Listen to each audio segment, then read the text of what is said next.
Bismillahirrahmanirrahim. Assalamualaikum warahmatullahi wabarakatuh. Alhamdulillah, kali ini bertemu dengan Ustazah Ida akan menyampaikan materi tentang adab sholat khusyuk. Bismillah, alhamdulillahirrahmanirrahim. Assalatu wassalamu ala asrafil anbiya'i wal mursalin Sayyidina wa maulana Muhammad wa ala alihi wa sahbihi ajma'in. Subhanaka la ilma lana illa ma 'allamtana innaka antal alimul hakim. Wala haula wala quwata illa billahil alil azim, amma ba'du. Allahumma rabbi shrah li sadri wa yassir li amri wahlul 'uqdatam min lisani yafqahu qawli bi rahmatika ya arhamar rahimin. Alhamdulillah, kita semuanya bersyukur kepada Allah Subhanahu wa taala yang telah meringankan hati kita dan memudahkan langkah kita bertemu di dalam majelis ini. Semoga keselamatan dan kedamaian selalu tercurah kepada Nabi kita, Nabi besar Muhammad SAW, beserta keluarga, sahabat, beserta orang-orang yang selalu istiqomah di jalannya hingga akhir nanti. Kaum muslimin dan muslimat yang dimuliakan Allah Subhanahu wa taala, selain memahami urgensi dan hikmah sholat, sangat penting juga bagi kita untuk menjaga kekhusyukan ibadah sholat kita. Disebutkan oleh Imam Ibnu Qudamah Al-Maqdisi dalam kitabnya Mukhtasar Minhajul Qasidin bahwa kekhusyukan sholat itu merupakan puncak kebaikan dari adab-adab sholat yang kita kerjakan. Di dalam Al-Quran pun sudah dijelaskan bagaimana kekhusyukan menjadi ciri keberuntungan seorang muslim. Dalam surat Al-Mu'minun ayat 1 dan 2 disebutkan, A'udzubillahi minasyaitonir rajim. Bismillahirrahmanirrahim. Qad aflahal mu'minuna alladzina hum fi sholatihim khashi'un. Yang artinya, sungguh telah beruntung orang-orang yang beriman, yaitu yang khusyuk dalam menjalankan salat-salat mereka. Karenanya menjadi sebuah kebutuhan bagi kita untuk mengevaluasi kembali sholat yang kita jalani selama ini. Apakah sudah mendapatkan kekhusyukan dalam sholatnya, atau masih sering menjalankan sholat hanya sebagai rutinitas biasa yang nyaris tidak berkesan apapun terhadap diri kita. Setiap kita tentu harus berusaha untuk meningkatkan kualitas sholatnya dari hari ke hari. Bukan hanya mengerjakan syarat dan rukunnya saja, tetapi berusaha mengejar kekhusyukan di dalam sholat itu sendiri agar optimal pengaruh pahala yang ia dapatkan, ya kan?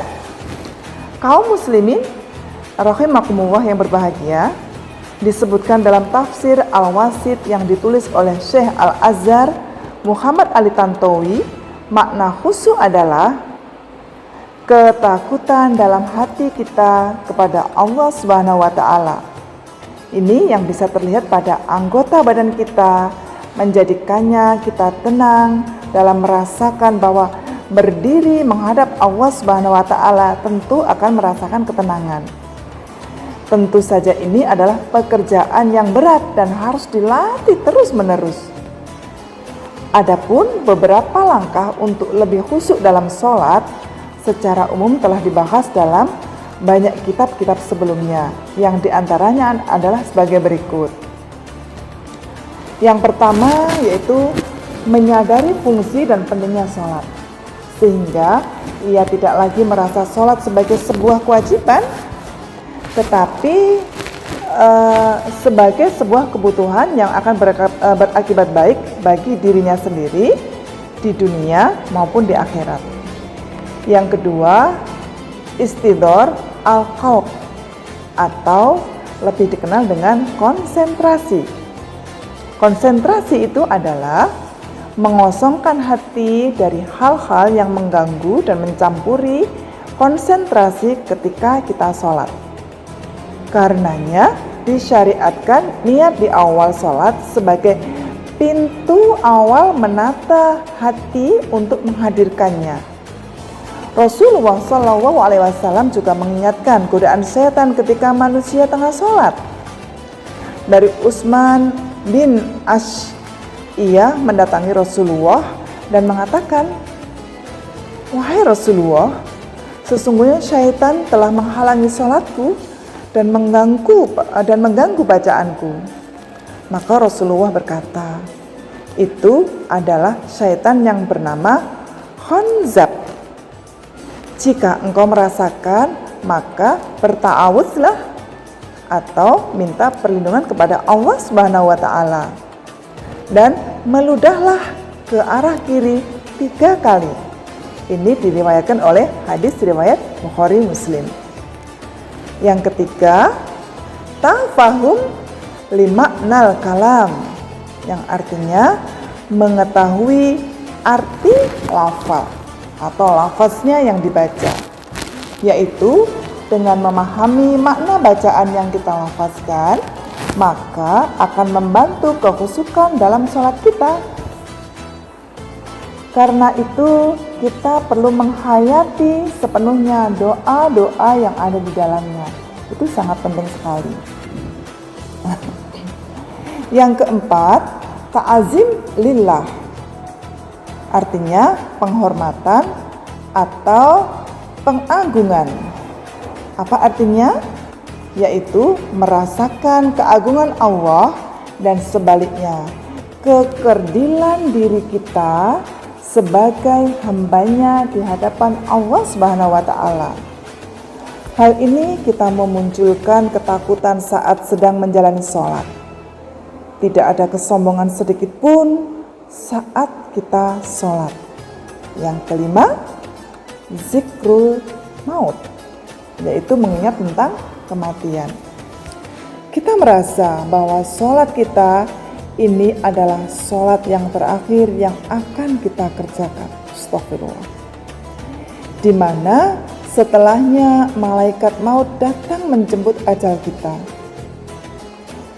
Perasaan ini akan menumbuhkan suasana kebatinan yang luar biasa, membantu sholat kita jauh lebih khusyuk dari sebelumnya. Karenanya Sallallahu Alaihi Wasallam bersabda, karenanya Rasulullah Sallallahu Alaihi Wasallam bersabda yang artinya, "Ingatlah mati dan sholatmu, karena sesungguhnya jika orang mengingat mati dalam sholatnya, tentu ia akan memperbagus sholatnya tadi."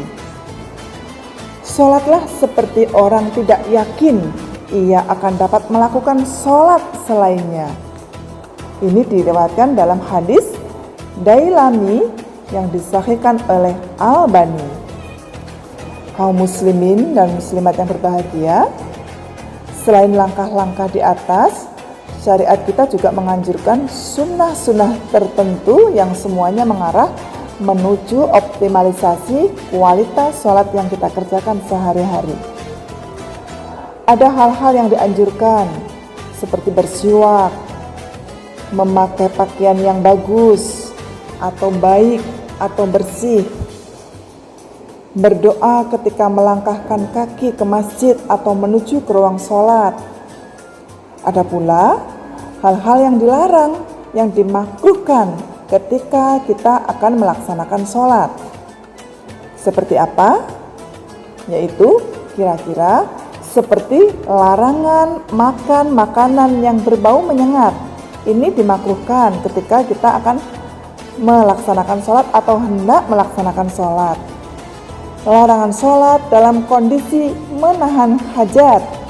Ya, menahan hajat itu buang air besar, buang air kecil, atau buang angin, itu juga yang disebut buang hajat atau menahan hajat, dan lain sebagainya. Jika ini semuanya dijalankan dengan baik, insya Allah akan membantu kita dalam menggapai sholat yang khusyuk.